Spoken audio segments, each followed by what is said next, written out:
Maayong buntag, GCAF. Kumusta atong mga kaigsuunan? Okay lang, salamat sa Ginoo, grasya sa Ginoo. Samtang karon pamalandong kita sa pulong sa Ginoo, ang atong paghangyo maugyud ang kaalam sa balang espiritu nga magauban kanato ug magalamdag kanato. Ug pamilyar kita sa pamaagi sa Christian and Missionary Alliance for many years. Inyo gayong or ato gayong mabantayan nga sa panahon sa Nobyembre ug Disyembre mao gyud na ang pinaka-busy sa atoang mga simbahan all over the Philippines. Kay kabaluman ta basta Disyembre naa diha ang Christmas celebration. Daghan kaayo og mga preparasyon nga ginabuhat ang mga matag simbahan. Ang Nobyembre pod mga igsoon usa pod siya ka busy nga bulan kay mao pod ang Thanksgiving celebration, no? Kahinumdum ta.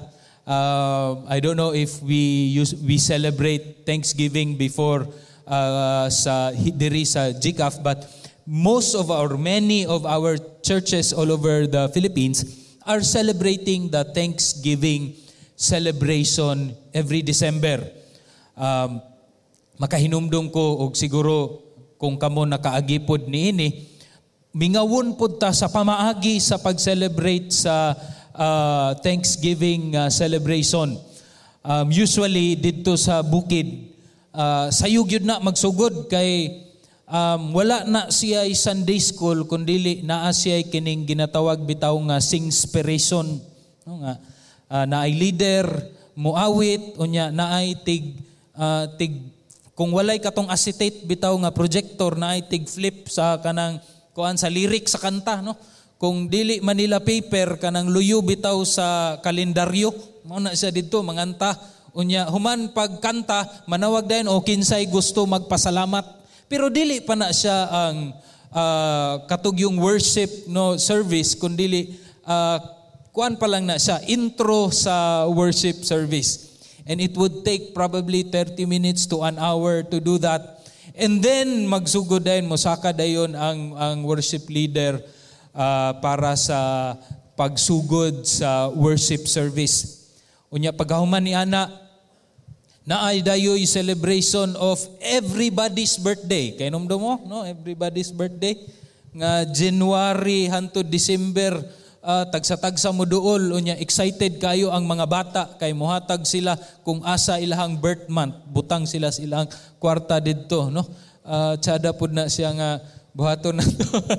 But that is how they usually we usually celebrate sa didto sa ato ang mga kabukiran, and even in some of the city churches. And right after that, of course, ang ginahulat gayud nga lamian kaayo nga pagsalo-salo, and it will go on even up until the afternoon. So mura siya og whole day nga celebration ang Thanksgiving sa atoang mga simbahan dito sa bukid. Ako gimingaw pud ko sa ingon ana nga mga pagsimba og paghimamat og pagfellowship sa mga kaigsuunan. So Thanksgiving, it is a celebration that many of our alliance churches have adopted, and according to them, it came from American influence, no? Nga sila gyud ang nag-celebrate og Thanksgiving together with a turkey, no? Ibutang dito sa oven ang pabo, pero sa ato kay dili man na uso litson, kaapil kog litson dito, celebration dito sa Don Carlos dapit ilahang pastor kay kanang grabe gyud 15 ka litson giilahang gitunga-tunga kay gusto pud nila nga dili lang pud to sa ilaha pong ipanghatag sa ilang komunidad nga mahimo pud silang panalangin, no? And the whole year they were preparing for that. Maunang daghan kaayo sila og mga litson. And if you would look at this, no, a little background. Ang title di ay sa ato ang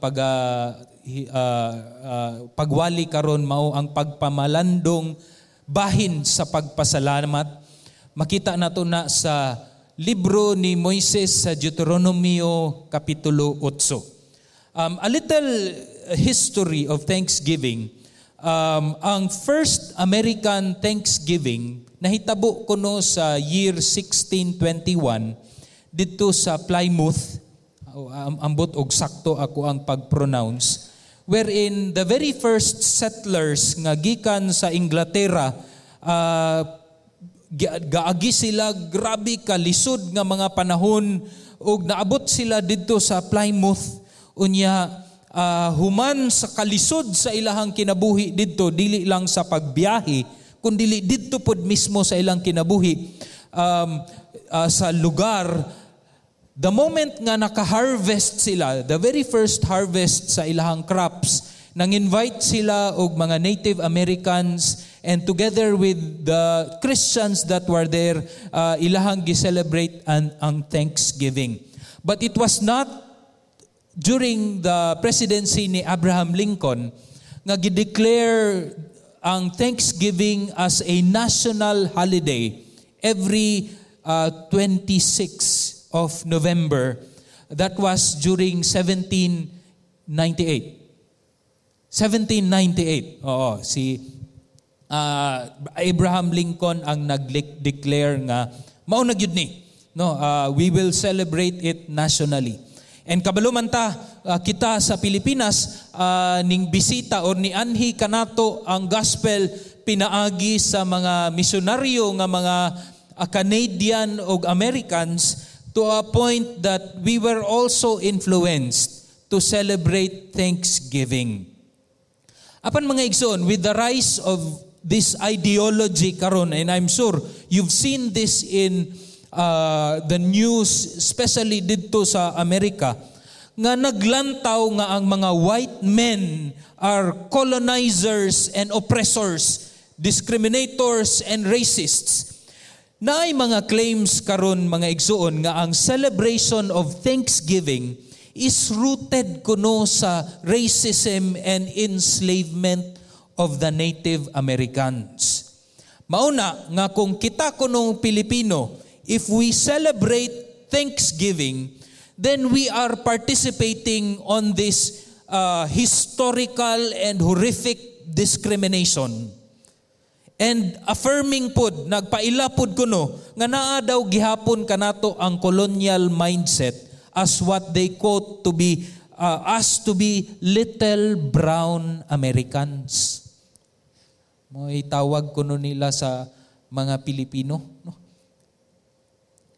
But having been given by the Lord this wisdom, the capacity to think charitably, lovingly, and at the same time critically, there are two questions nga dapat nato pangutanon isip Filipino Christians nga ato ang hinuklugan og ato ang lantawon gayud para mahanay pod og masakto pod ang atong panghuna-huna in light of God's Word in terms of this Thanksgiving celebration. Una, ang Thanksgiving celebration bagyod, gikan bagyod ni sa Amerikano nga tradisyon lamang. Sila ra bagyod ang una nga nag-celebrate niini. Wala pa bagyoy mas lawom nga tradisyon nga gi-celebrate even before the Americans and the Canadians.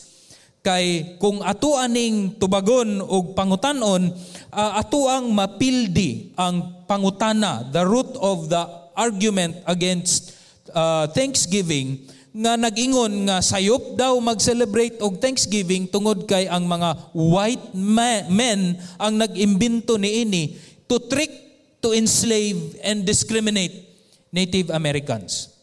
Ikaduha nga pangutana, if we are to say nga no, dili gikan sa Amerikano lamang ang tradisyon sa kining Thanksgiving, paunsa man ni nato ma-celebrate nga ma-magnify nato ang Ginoo as Filipino Christians, as believers ni Christ that are given this sub-identity as Filipino Cebuano, Ilonggo baka, Tagalog ba ka? How should we celebrate nga dili magsuon-suon lamang sa celebration pod of other people? Now, we must understand nga yes, our primary identity is in Christ. Kita anak sa Dios, kita nahimong citizen sa gingharian sa Dios, kita nahimong kabahin sa lawas sa Dios, is if the church, part of the church. Yet we know that in the scriptures, God also values your tribe, your tongue, ang imuhang gigikanan nga nationality or even your ethne, the part of the tribe where you are in. Maunang sa Book of Revelations, makita nimo nga ang tibuok mga katawhan sa Dios as one, they are believers of the Lord Jesus Christ, yet they are bowing down to the Lamb of God in accordance to their tribes and tongues and nations, because God values that as well. So in other words, ang atuang pagsimba sa Dios, isip Cebuano, isip Ilonggo, isip Pilipino, give value pod na siya sa Ginoo. So mas maayo pod that we need to create a robust busok nga identity that tells us, yes, that we are believers of the Lord Jesus Christ, yet at the same time, Cebuano ko nga nagtuo ni Ginoong Jesus. No? Ingon ana klase, or Ilonggo ko nga nagtuo ni Ginoong Jesus. Now lang taon na to, if we push back a little bit more, we would see that ang history of Thanksgiving, kadtong mga Kristohanon sa Plymouth nga nag-celebrate og Thanksgiving, dili ito nila gibuot-buot lang or wala sila nag-imbento ni adto in the year 1621, but they were kanang influenced by the Puritan communities in England, which they were a part of during or before they went to America. So naana ang celebration of Thanksgiving. They call it the days of Thanksgiving. Naapod sila days of fasting, naapoy days of Thanksgiving. So mao nang kita, naapod tay days of fasting nga magsugod ugma hangtod sa Wednesday. Moapil pud ta sa ato ang fasting in preparation sa December nga mga lechon. Okay? So dili lang days of thanks, dili lang ang Puritans, but if we really push back thousands of years before, we would realize nga maabot ta sa panahon nga si Ginoong Jesus, kauban sa iyahang mga disipulo, the night before he was to be crucified on the cross, nag-celebrate siya sa communion, which we are also observing in remembrance of the Lord Jesus Christ. Ug didto ang communion, gitranslate na siya nga word sa ato ang early Latin believers or church fathers, ug gisulti nila nga ang communion is translated into the word Eucharist. And for many of us nga gikan sa kadtong dakong simbahan, ang Eucharist is even celebrated even up until now. It simply means giving thanks. Giving thanks ang word nga Eucharist. Pagpasalamat in remembrance of Christ. So, in other words, layo pagyudi ay kaayo ang tradition of Thanksgiving, even pagyud nga maabot didto sa panahon ni Ginoong Jesus, that the communion is also a remembrance to, and that would result to thanksgiving and gratefulness to the Lord Jesus Christ nga naghatag kanato og kaluwasan. So, Thanksgiving karon mga igsoon is a fitting response sa paghinumdom nato kang Ginoong Jesus tungod kay kita nahimo namang katawhan sa Ginoo, that we would no longer look back og kanang magsakripisyo og unsa man nga mga mananap aron mapasaylo ang ato ang mga sala, kundili naa naman ang Lamb of God that who takes away the sin of the world, ug diha tungod kaniya ang kapasayloan sa sala available og long-lasting na siya. Dili na ta magbalik-balik og pagpasalamat niini or pag-offer og mga sacrifices. It's really thanksgiving tungod sa kaluwasan nga gihatag sa Ginoo kanato. And if we push all the more to the Old Testament, daghan pag yun kaayog celebration of thanksgiving. The Israelites in the Old Testament have been celebrating or was commanded by God to celebrate different nga mga piyesta. Ug kini nga mga piyesta is basically a thanksgiving of remembrance to the Lord. Primarily naa ang Passover feast nga selebrasyon nga diin ang Dios og paghinumdum nga ang Dios gahatag og kaluwasan sa Israel through the sparing of their firstborn sons. Nga instead sila kadto na noon ang mga taga-Ehipto maoy nahimong or na-judge sa Ginoo that led to the freedom of Israel. Na ang Feast of the Unleavened Bread, which is a thanksgiving celebration in commemoration sa lisod kaayo nga panahon nga naa sila sa wilderness for over 40 years, yet the Lord was there to provide for them. Na ay the celebration or the Feast of the First Fruits, the Feast of Weeks, are thanksgiving celebration tungod sa provision sa Ginoo. And there is also the Feast of Booths nga celebration pod sa proteksyon o guidance sa Ginoo didto sa wilderness. So unsa may makita nato ani mga igsuon? The history of thanksgiving, dili lang na siya Amerikano, dili lang na siya Canadian, dili lang na siya gikan sa Inglaterra, but its roots can be traced back to the Lord Jesus Christ and even to the workings of Yahweh in the Old Testament. Through Christ, kini nga mga selebrasyon nahimong kompleto. Og nag-auhag na dayon si Ginoong Hesus nga ang tanan nga sumusunod kaniya regardless sa imuhang race, sa ethnicity, sa imong lingwahe, to also remember the Lord Jesus Christ and as a result become all the more thankful sa iyahang trabaho didto sa cross. So as Filipino followers of Jesus Christ, kalipay nato nga mag-celebrate og Thanksgiving, dili lang as a yearly celebration, kundi a daily posture of our hearts. Dapat sa matag adlaw mga igsuon mapasalamaton ta sa Ginoo, no? Sa kinabuhi, sa kagawasan, sa gahom katong giawit ganina, sa gahom pero dili nang gahom nga natay magic ha. Gahom nga magkinabuhi kita nga balaan. Dili na ta ulipon sa sala, kundi gahom pinaagi sa balang spirito to live holy lives, righteous lives for God's glory alone. So, dili lang siya yearly, kundi pang-adlaw-adlaw nga postura sa atong kasing-kasing, knowing that our salvation was paid for by the blood of our Jesus, nga manluluwas ug agalon.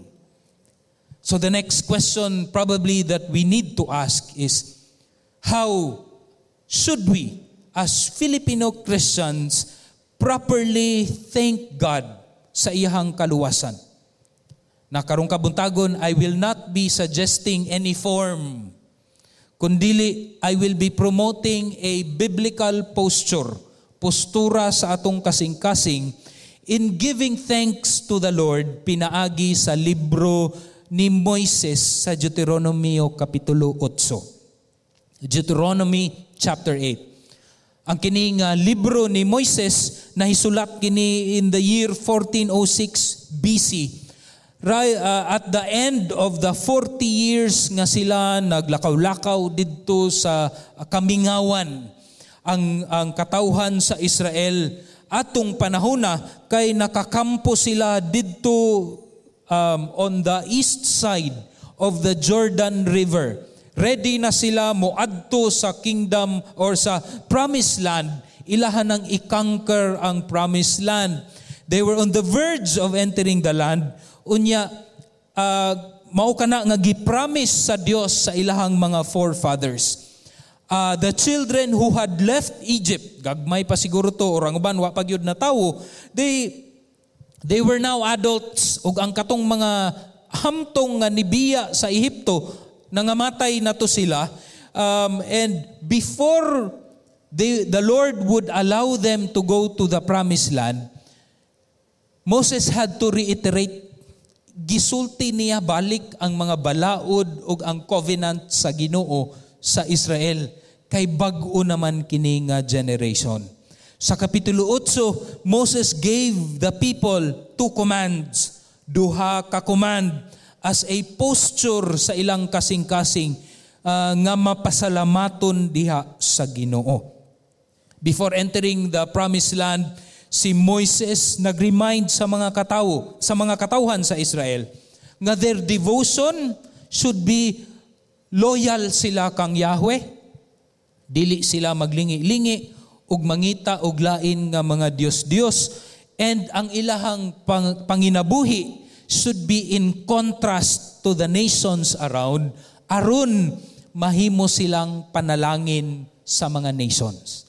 So their devotion, loyalty to God, their actions and their deeds should be a blessing to the nations around them, unlike the nations around them. Dili pareho sa covenant sa Dios kang Abraham nga unilateral, one way lang, nga I will bless you, I will make you a blessing. Ang covenant sa Ginoo sa Israel is now 2 ways. Ningon ang Ginoo, panalanginan ko kamo kung kamo musunod sa ako ang mga balaod.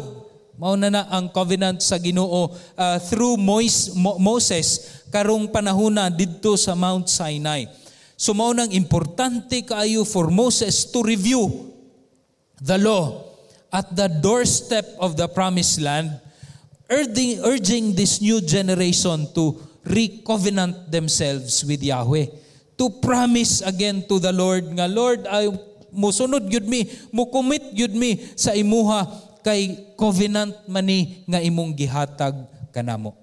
Now let us read Deuteronomy 8 verses 1 to 5. Nag-ingon ang pulong sa Ginoo, magsingkamot kamo sa pagtuman sa tibuok nga sugo nga gisugo ko kaninyo niining adlaw, aron mabuhi kamo og padaghanon kamo, ug mosulod kamo og manag-iya sa yuta nga gipanumpa ni Jehova nga sa inyong mga amahan, ug hinumduman mo ang tanan nga dalan nga gidad-an kanimo ni Jehova nga imong Dios niining kapatan or 40 katuig didto sa kamingawan, aron ikaw pagapaubson niya sa pagsulay kanimo, aron sa pagpahibalo sa anaa sa imong kasing-kasing, kung buot ka magtuman sa iyang mga sugo or kondili.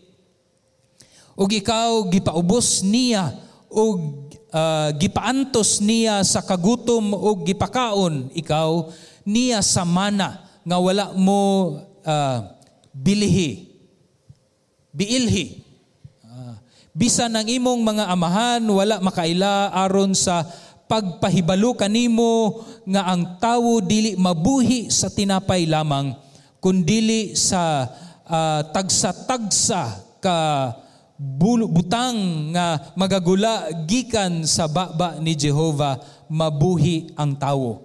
Ang imong bisti wala gayud madaan sa ibabaw mo, ni naghubag ang tiil mo sulod sa kapatan katuig, ug palandunga sa imong kasing-kasing nga ingon sa tawo nga magakastigo sa iyang anak nga lalaki, mauusab si Jehova nga imong Dios magkastigo kanimo. Ang Dios magapanalangin sa iyahang pulong.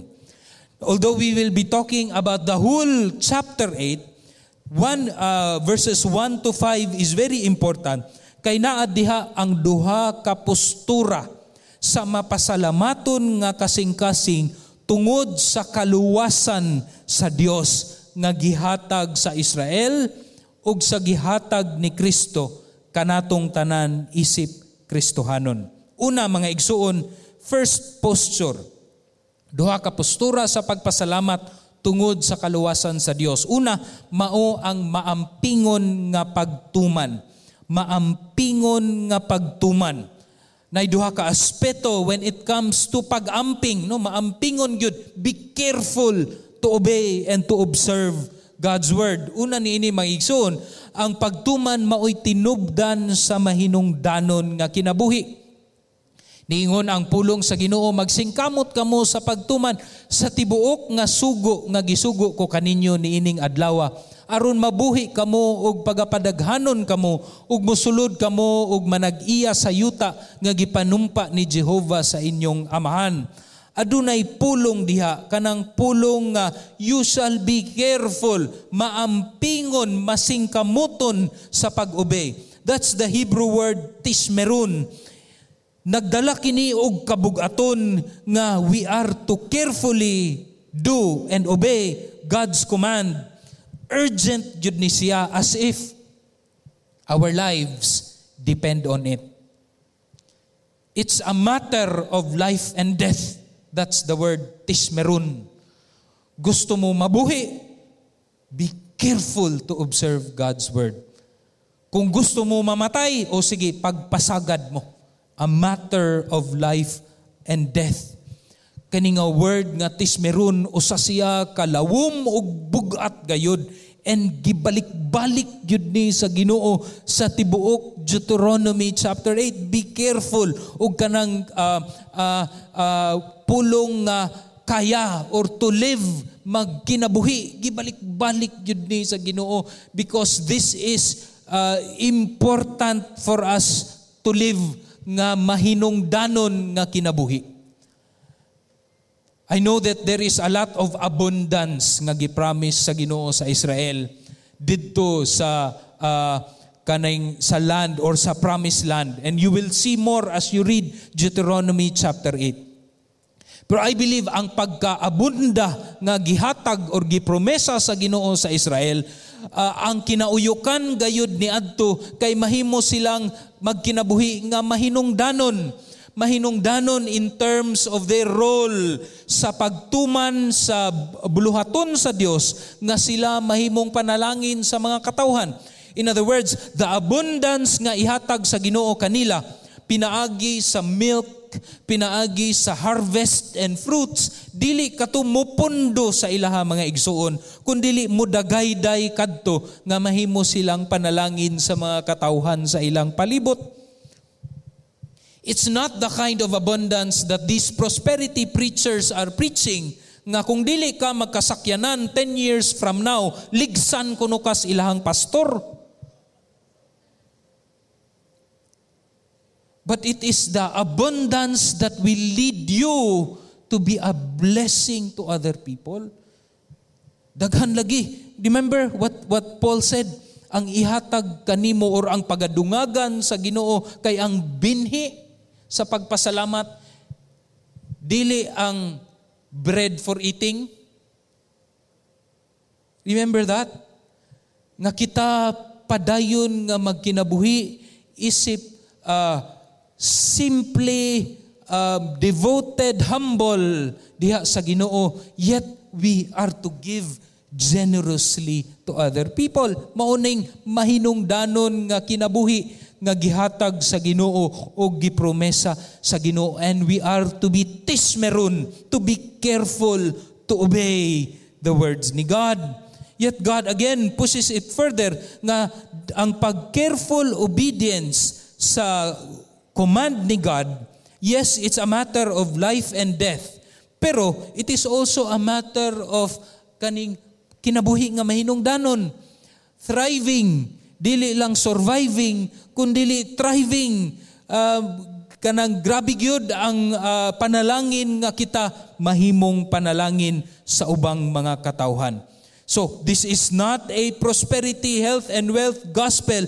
Ang abundansya nga gipromesa sa Ginoo niini, is rooted in the faithfulness of God, the promised fulfilling God, the God of Abraham, Isaac, and Jacob.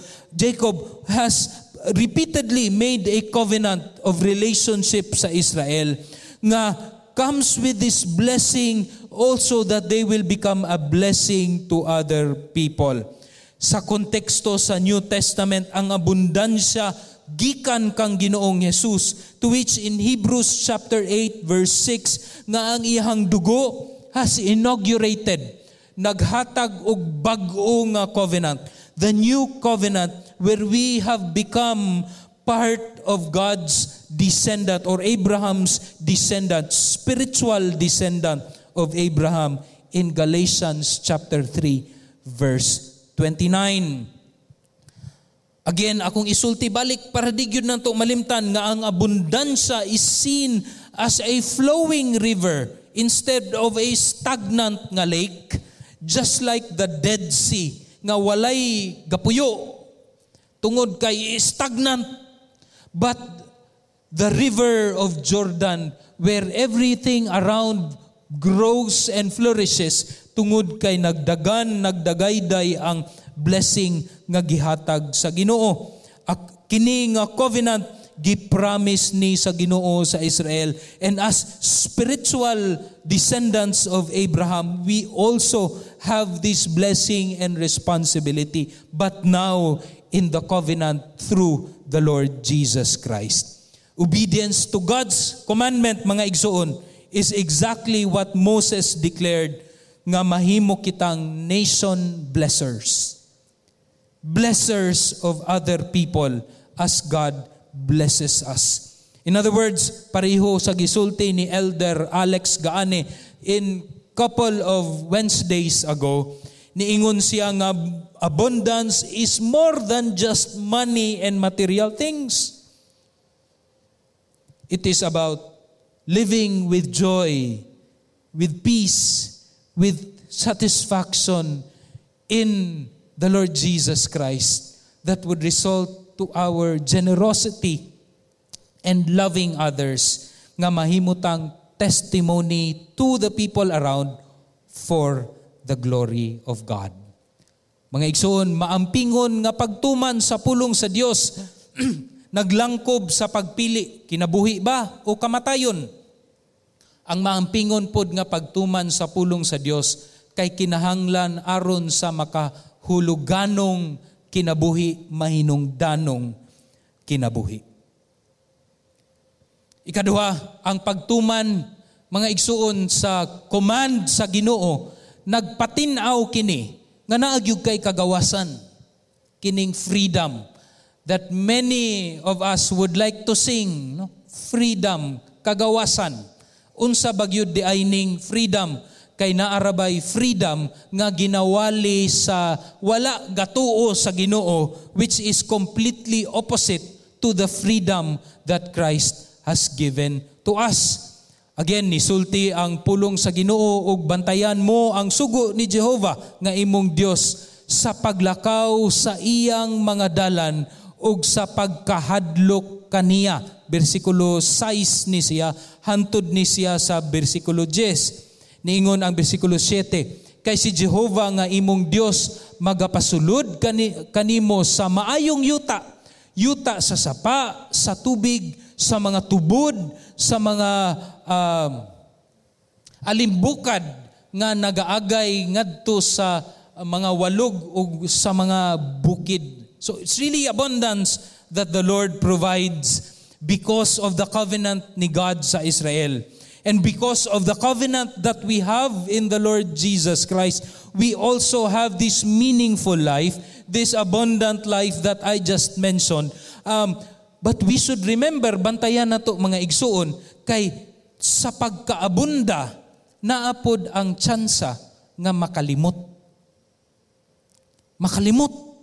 Makalimot ta nga ang gi-bless di ay sa Ginoo, pan nga atong kaunon, og binhi nga atong ipanghatag. Ang binhi, himuon na pod natong pan. Kaunon na pod nato. Maunang matud pa nila, bantay-bantayan nato ang ato ang tiyan. Bantay-bantayan nato ang ato ang health kay basin naabot ta sa ingon ani nga punto nga gikaon na nato ang mga butang nga purpose sa Ginoo ipanalangin sa ubang mga katawhan. Ang atong kaluwasan nagdala kanato gikan sa pagkaulipon sa sala ngadto sa pagkaulipon kang Kristo. Freedom, mga igsoon, is really still becoming a slave, but not anymore to sin. That is where we get our freedom, but now we are doulos, slaves of the Lord Jesus Christ. And in the Lord Jesus Christ, mauna ang tinuod nga kaluwasan. Mga igsoon, kagawasan. Ang kagawasan dili di ay nga kanang ako na'y bahala.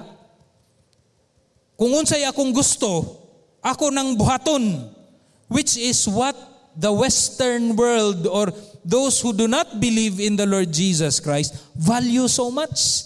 Ay kugbuti. Buhaton ako ang gusto. That's not true freedom. Because kung gusto nimong buhaton ang imuhang gusto, unya ang imuhang kinasuluran, matud pa sa Biblia, ulipon gihapon sa sala, dili gyud ka free. Wa kay kagawasan, kay tanan nimong pagabuhaton mo resulta man sa pagkasala, pagkaulipon sa sala ug pagkalaglag ngadto sa impyerno. But in the Lord Jesus Christ mauna ang tinuod nga kagawasan. Nga dili na ka mapildi sa temptasyon, you have the power and the capacity in Christ to say no to sin and say yes to God. And that is true freedom. Sa ato ang pagtuman sa balaod sa Dios, nagpatinaw na nga naagyud kay kagawasan. Gawas nun nagyud ko, kay ning tuman naman ko sa pulong sa Ginoo. Ning obey naman ko sa sulti sa Dios, nga kining mahigugma naman ko ug ampuan naman ako ang mga enemies. You cannot do that before. Muampo ka sa imuhang kontra. To which we realize that the country of Israel is having a hard time sa pagkinabuhi nga adunay kagawasan because they are not praying for Hamas and Palestinians. No? In fact, there is one theologian who said nga, more than just peace in Israel and in the Middle East, what we should be aiming for as Christians is forgiveness. More than just peace on the outside, as she was referring, mga igsoon. No nga, wala na'y gubat. That's peace external. What we should aim for is forgiveness as the Lord forgives. Now, I know, very complicated na siya, but that's what we should pray for and that's what we should ask for. Mga igsoon, importante gyud ang careful obedience because that is actually a posture of your thanksgiving to the Lord. It's not enough nga it's just lip service. Lord, salamat. Lord, salamat sa GCAF. Lord, salamat. Yes, it's important to declare those words. Yet, there is also an evidence of this heart's posture. Nga Lord, as a thanksgiving to you, we as believers of the Lord Jesus Christ, dinhi sa gusa, Cebuano, Pilipino, Ilonggo, we will obey. We will obey you because we are thankful to your love and grace. Ikaduha, mga igsoon. Let me read di ay. Very important, Deuteronomy chapter 3. Because it tells us kung unsa gyoy atong ginasultian diri. Ningon ang Dios, gisangpit ko ang langit ug yuta sa pagsaksi batok kaninyo. Niining adlaw nga gibutang ko sa inyong atubangan ang kinabuhi ug ang kamatayon, ang panalangin ug ang tunglo. Busa pilia, mga igsuon, ang kinabuhi aron mabuhi ikaw ug ang imong kaluwasan. Pilia ang kinabuhi, pilia ang panalangin. Sa paghigugma kang Jehova nga imong Dios, sa pagsugot sa iyahang tingog ug sa pagtapot kaniya. kay siya mao ang imong kinabuhi ug ang gitas-on sa imong mga adlaw. We want to live a meaningful life. Gusto ta magkinabuhi nga mapanalanginan ang atoang kinabuhi, ang atoang pamilya, niingon ang Ginoo, higugmaa ang Dios. Be loyal to Christ. Be loyal to Christ. Obey. Carefully obey the commands of God. Ikaduha nga postura sa pagpasalamat tungod sa kaluwasan sa Dios, mao ang busok nga paghinumdum. Busok, ganahan kay ko sa pulong. It's a robust kind of a remembering. Kompleto, hingpit, busok. And there are two things that we need to remember when it comes to busok nga paghinumdum. The first one would be ang hingpit. Ako asiyang gilahi ang busok o hingpit because there is an aspect sa busok nga kinahanglan pa naadiha ang hingpit pero naa pagyoy dugang ni ana.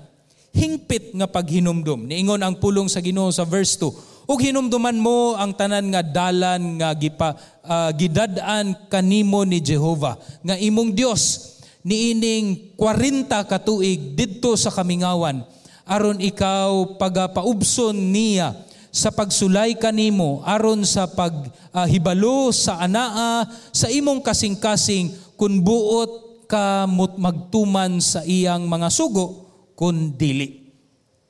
Hingpit nga paghinumdum. Hinumduman mo ang tanan matud pa ni God. So this is in terms of a comprehensive, complete remembering. Hinumduman. So sa tanan nga nahitabo dito sa 40 katuig dito sa gikan pa sa Ehipto ug katong naglakaw-lakaw sila dito, hinumduman gyud to sa mga Israel. Even sa new generation, hinumduman nila mga igsoon. Sa unsa man nga pamaagi, this is hinumdumi ang Dios sa panahon sa pitos nga pagsulay ug sa malipayong kadaugan. Kay mga igsoon didto sa 40 katuig dili man kadaugan perminti ang ilahang giagian.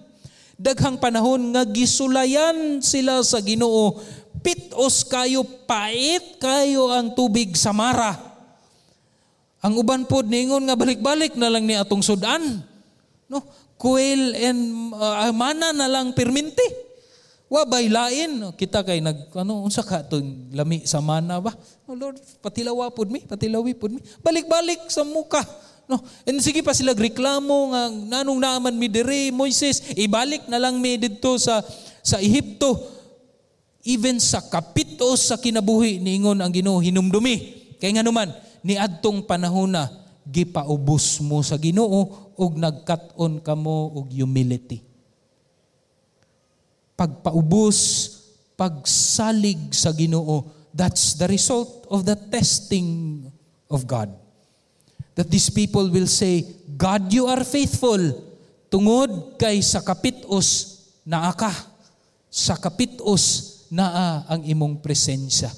Hinumduman nato na mga igsoon, sa panahon nga ikaw niagig mga kapitos, niadtong mga panahon, pasalamatan nimo ang Ginoo, hinumduman gihapon nimo ang grasya sa Ginoo.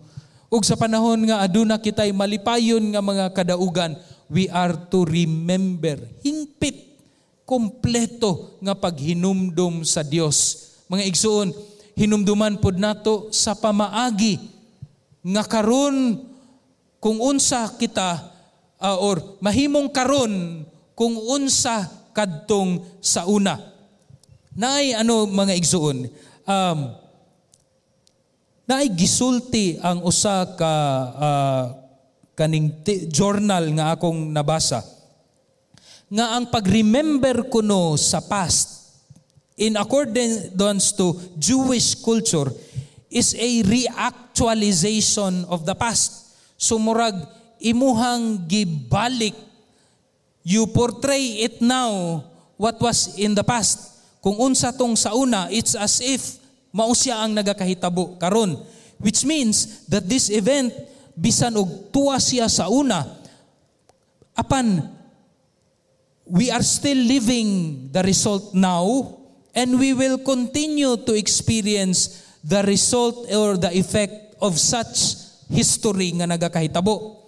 So as we remember, we reactualize kung unsa tong sa una ug unsa pud tong karon. In fact, there are also writers nga nag-ingon nga even ang religious Jewish people karon, ang mga priests of the Jewish nga religion, they would say nga sa panahon nga naa ang amoang kaninunuan didto sa Israel o giluwas sila sa Ginoo, we were also there. We were also there. As we remember, we were also there.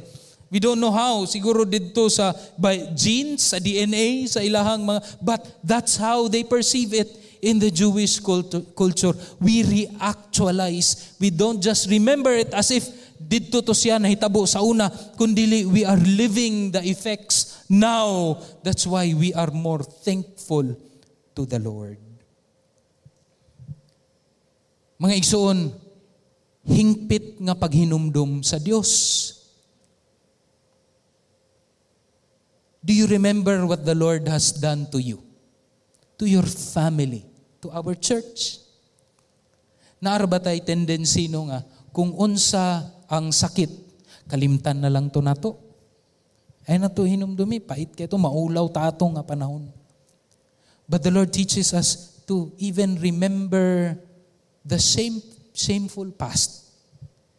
Kay wala man ni undang og pagtudlo ang Ginoo sa kadtong panahon nga naulawan ta. Napakaulawan ka tungod rapod sa ato ang sayop og sala. We remember it. It's as if it is happening now. We remember the victories. It's as if it is happening now, and we are to thank the Lord for it. Mga igsoon, we should not forget. Klaro ni nga gisulti sa Dios, ang pagkalimot na ay tulo, no? Ang pagkalimot sa Dios nagagikaning duha ka rason. Una, kung kita naa sa kalisod. Ingon ang Ginoo sa verse 2, God has led you 40 years in the wilderness, ug ikaw gipaubos niya ug gipaantos niya sa kagutom.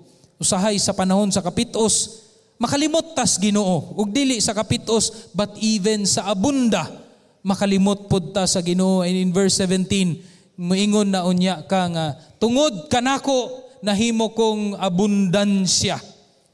Pan nakalimot sila or nakalimot ta nga asa man gikan ang kusog nga ikaw nakapanarbaho. Asa man gikan ang kaalam nga ikaw niabot ni anang aspeto sa imuhang kinabuhi. And in all of this, it might be pride, mga igsoon. Pride is the default posture of our heart when we do not remember the Lord.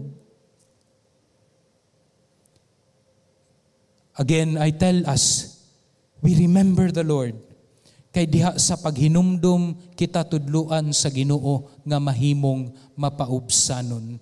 And lastly, let's remember this, ang kaluwasan sa Dios, kinahanglan mo dala kanato sa mapasalamatong postura nga mao ang pagtuman og paghinumdum gayud sa Dios, sa paghinumdum kaniya.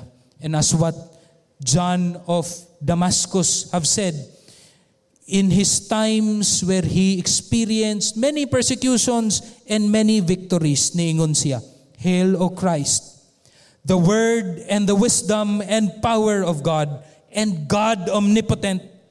What can we helpless ones give to thee in return for all the good blessings? For all are thine, and thou askest not from us save our salvation. Though who thyself art the giver of this, and yet art grateful to those who receive it. Through thy unspeakable goodness, thanks be to thee, who gave us life and granted us the grace of a happy life, and restored to us that when we had gone astray through thy unspeakable condescension. GCAF, we are to continually thank the Lord. We are to celebrate Thanksgiving not merely as a yearly celebration, but a daily posture for our hearts. Let us pray. Lord, dako kayo among pasalamat sa imuhang pulong. Dako kayo, O Dios, ang amo ang gratefulness tungod sa imuhang grasya o kaluoy. Tabangi mi, Lord, nga kanunay makita, dili lang madunggan gikan sa among baba ang pagpasalamat, kundi makita gayud sa amo ang kinabuhi.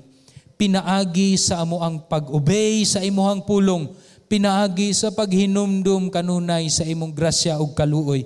Sa kapitos man, sa panahon man sa kapitos ug sa panahon sa kadaugan, kanimo gayud ang dungog ug himaya. Sa ngalan ni Jesus. Amen ug amen.